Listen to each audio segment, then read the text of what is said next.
Shortly before the last election, Ed Miliband said he'd rather see a Conservative majority government than a Labour SNP coalition. Were you to be the Labour leader in 2020, a week before that election, would you be saying the same thing? No, I wouldn't. I would be saying that I want there to be a Labour majority government. If there isn't a Labour majority, but a minority, and we've got to work with other parties, probably on the basis of a day-to-day arrangement or an arrangement through what's called supply arrangement, then do that. And obviously you have to work with other parties to get things through. And I would be prepared to do that. When you look at the MPs, let's say to your ideological left, or not to your left necessarily, but to the left of where the centre of the Labour Party is right now, you look at Mary Black, you look at Caroline Lucas, clearly a range of views, but to the left of the centre of the Labour Party, surely you see people like Black, you see people like Lucas, and then you look to your right, you see some colleagues who I won't name. Do you ever ask yourself if you're in the right party over the course of the last 3 decades? I've often been completely at odds with the direction that the leaders of my party have taken us, particularly Tony Blair over Iraq and particularly over the strategy of private finance initiative and privatisation. But I also look at the origins of our party. I look at the people that vote Labour. I look at the hopes of a lot of people who've been treated very badly by society having Labour. It's up to us to make Labour deliver for them. So I've stayed in the Labour Party and always argued the case for a differing approach, as I'm doing at the moment. You've previously come out against proportional representation. How can a system which gives 2 MPs to parties which have gained 4.5 million votes be defended? Because for a lot of people, that's a pretty undemocratic way of forming governments. Well, we have a party system in Britain, and that's how most of these things are measured. Look at it another way. We have a House of Commons that's elected from 657 different constituencies across the whole of Britain. But I take your point about the representation of political views as a generality. My view is that firstly, we should keep the constituency system and so ensure that every area has somebody who is their MP. Yeah. I think that's important. Yeah. How you deal with the inequalities in this, there's a number of ways. One is to have an additional member system or a regional additional member system so that you would have a group of MPs who don't represent a constituency but would be additional members from a different part of the from wherever in the political spectrum, so it would balance things up. This happens in the London Assembly elections, it happens in Germany and a number of other places. The other is to have a democratically elected upper chamber, which would be based on regional voting, so to ensure that there is therefore a direct regional representation into the upper chamber, and that could be done entirely by proportional representation, would therefore never be controlled by any one party, but would have to be a place that you'd argue your causes through.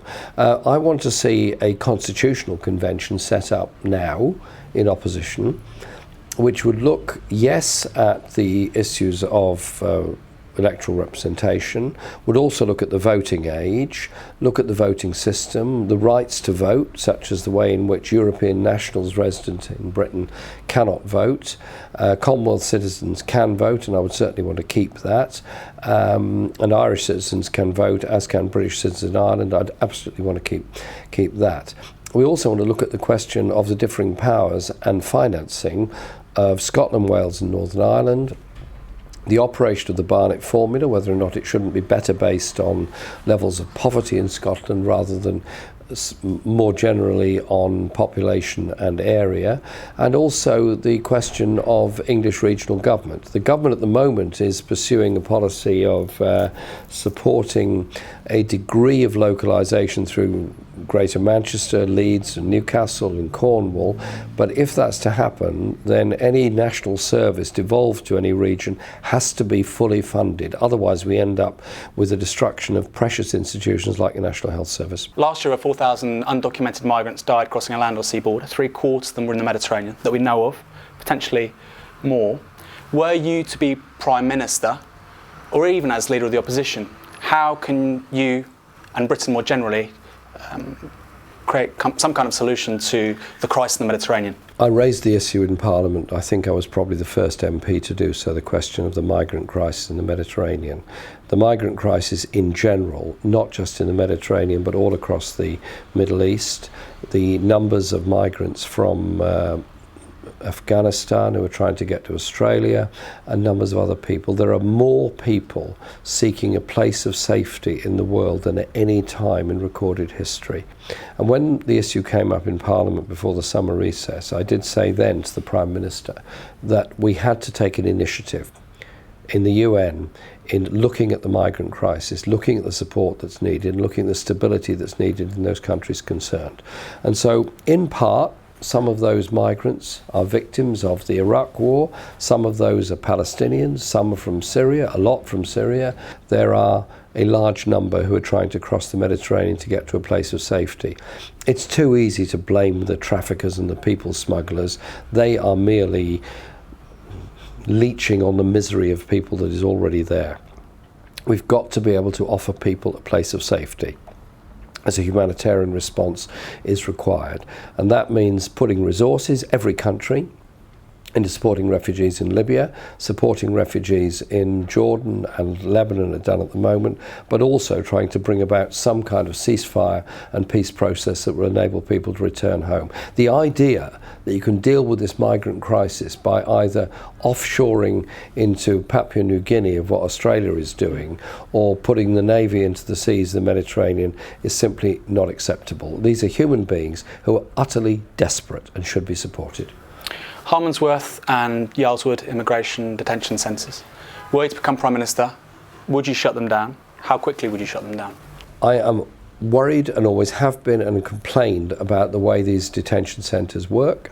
I'm unpersuaded that we need to detain migrants in this way because they haven't committed a crime other than trying to survive.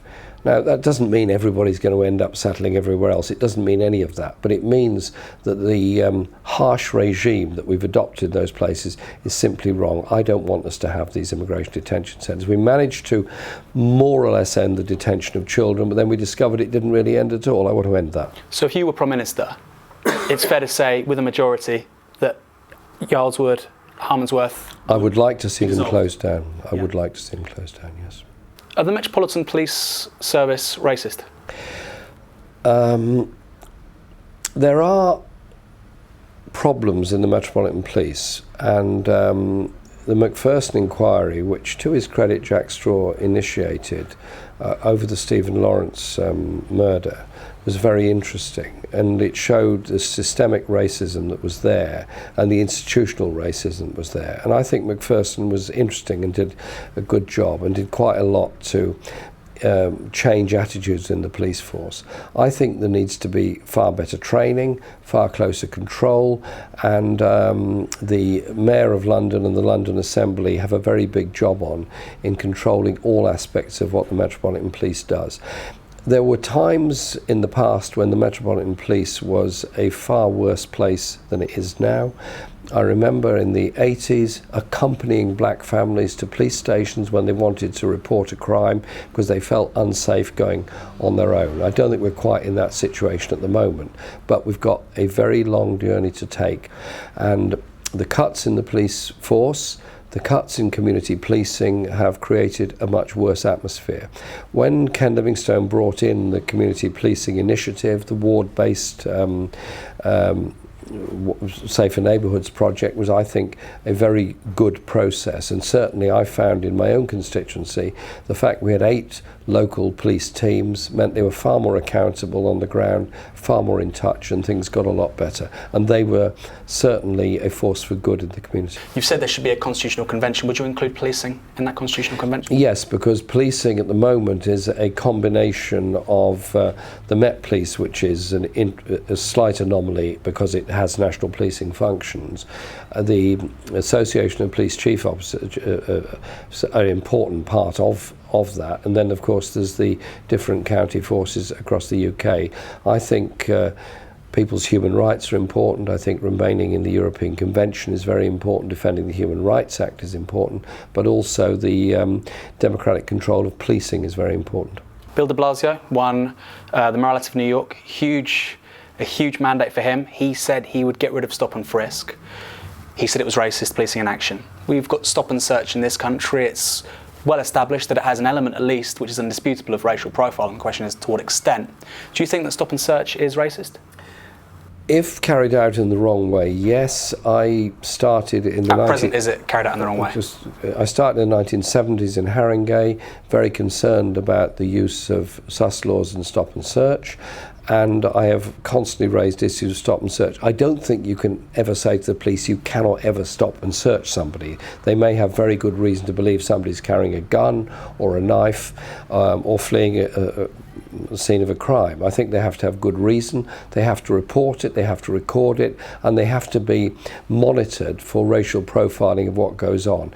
There are suspicions that in some cases an excessive number of black youths are stopped, whereas white youths are not. There's also an excessive number of young Muslims stopped while others are not, and so there should not be any racial motive behind it, and police officers have got to get that. So it also comes into the question of training and attitudes of individual police officers. Sure, but when you've got some data out there saying that you're 38 times more likely, now that was off a small data set, yes, but you're 38 times more likely to be stop and searched if you're black than if you're white. To people watching this, people who've seen you out there, who support you from black and minority ethnic communities, training doesn't sound like it's good enough. 38 times is a hell of a lot.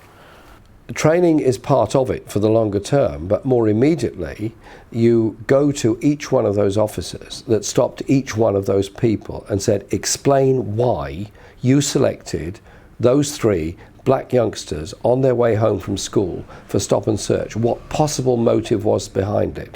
It's up to the police and the police authorities to put pressure all the way through the system. You've been quite clear that you think that if you headed up a Labour majority government or a coalition government which was led by Labour after 2020, that the best way to deal with the deficit would be through, let's say, Keynesian ideas, Keynesian processes. You'd have investment-led growth. For some people out there, some within the climate justice community, growth's completely at odds with ideas of ecological sustainability. Do you reconcile those ideas of high growth, growing the economy, jobs and wage growth for the average man and woman in this country? Do you think that's at odds with saving the environment? Well, it's 2 things. It's about greater equality as well. So I'd be looking at closing the tax havens and the tax loopholes and the tax dodging, which amount to at least 50 billion a year. But on that subject of growth? I was coming on to that. On the subject of economic growth, growth of itself does not have to mean more pollution, does not have to mean more destruction. It can be greater efficiency in what you do. It can be the development of very high technology industries which are making more fuel efficient vehicles, more fuel efficient planes, more fuel efficient ships. It can be a question of how you rebalance your agriculture so it is less destructive of the environment. There are a lot of areas that you can change things. In fact, you get more people working on environmentally sustainable projects than the other way around. I mean, one can imagine that in the short term, we'd have some kind of Keynesian stimulus, it would create jobs, increase wages, help growth in renewable industries, high-tech manufacturing and so on. But in the longer term, it's clear that the whole ideology behind growth, behind GDP effectively, is at odds with climate justice, isn't it? It doesn't have to be, because you can also factor into your measurements. So you're saying you'd have something different, wouldn't just be exclusively GDP when we're talking about how do we judge the success? You have to judge things on a number of ways. GDP is one quite crude but actually quite simple form of measurement. I would also judge things like the levels of inequality in your society, the levels of poverty, the levels of pollution within your cities and in your areas, and the levels of biodiversity in the natural world around you. You have a more complex, but more inclusive set of calculations. So would the ONS and the OBR be looking at statistics other than GDP at every budget after 2020? They certainly would. I want the OBR and OBS to be looking at a whole lot of statistics, including land use, including biodiversity. I'd want them to be looking at a whole lot of questions about waste disposal, about energy consumption, about energy efficiency.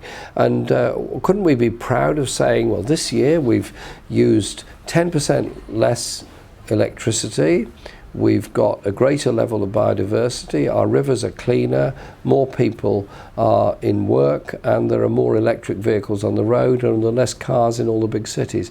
Those kind of things would be quite exciting. You don't have to measure everything by the ability of the super rich to buy Rolex watches. You released your Working with Women document yesterday. Fantastic document. You talk in that document about everyday sexism. How big a problem is everyday sexism in Britain in 2015, and what's the role of government in dealing with it? Well, legislation can set a general framework of how people want to behave. I remember when the Labour government of the 60s wanted to introduce the Race Relations Act. I was a young kid at the time, and I remember quite racist remarks being made by an awful lot of people saying, how can you possibly do that? It's normal, isn't it, to be racist about other people? Is it? Is it normal? No, of course it's not. But by setting a benchmark of saying we are, as a society, going to outlaw racism, albeit then in a very weak form, it tends to set a parameter by which people are expected to behave and do behave in general. Is there everyday sexism in Britain? Yes. Is there everyday gender discrimination? Yes. How do you deal with it? You deal with it by audits of pay, you deal with it by audits of regulation, you deal with it by simply saying it's not acceptable on television, radio and newspapers to denigrate women. Things do change as a result of it, and my proposals there are on specific areas of economic policy, but they're also on the question generally of the kind of attitudes government can set. In that same Working with Women document, and now I'm going to quote here, you say, women do the lion's share of all care work. Unpaid care in this country is a major issue. Women who are caring for children, older and disabled people with no remuneration whatsoever. This needs to be fully recognised and valued as skilled work, which is why we must oppose George Osborne's attack on tax credits. Surely then, if you believe all that, in addition to tax credits, we should be talking about remunerating that work. How would we pay carers? Some people think the solution to care work and a number of other things beside it is introducing a guaranteed social wage.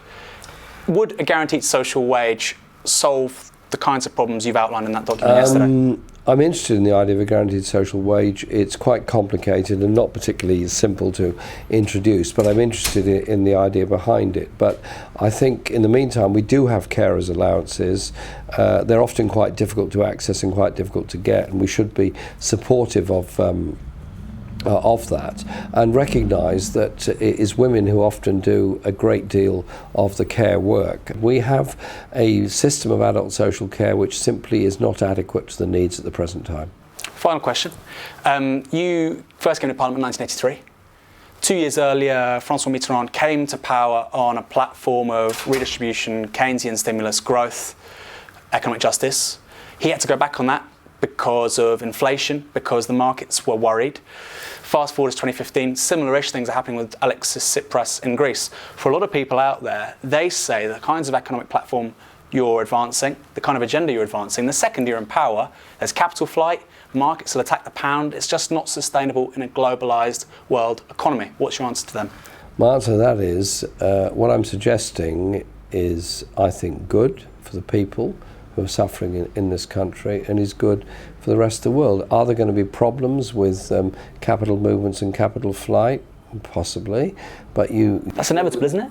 It's inevitable if you're Prime Minister. We are dealing with an issue in the world where there is far too little accountability of global corporations. We're about to make it worse through the Transatlantic Trade and Investment Partnership by empowering global corporations.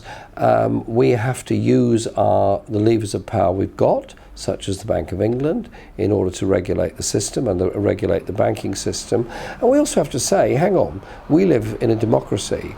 And if the people of this country have voted for an economic strategy which is about redistribution of wealth, is about improving the living standards of those on average or lower wages. But since the mid-1970s, since we had a crisis in the mid-1970s, that's just not good enough. This would happen if you were to become leader, and the left doesn't seem to have come up with a strategy in response to it since Mitterrand. Tsipras certainly didn't. Tsipras took over a very difficult situation, and the European Central Bank showed all its claws in trying to ensure the banking system was fully supported, gave the Greek government a bailout which went straight back to the banks, and unemployment in Greece has gone up as a result of it. At some point in the next 5 years, the European Central Bank might begin to realise the appalling error of its ways, of the anger of the people of Greece when it tries the same tactics on Spain, Portugal and Italy. I've got a feeling there's going to be much stronger popular anti-austerity movements all across Europe in the next 5 years. Things are not going to be the same in 2020 as they are now. Trust me. On that note, thank you very much, Jeremy. Thank you. Cheers.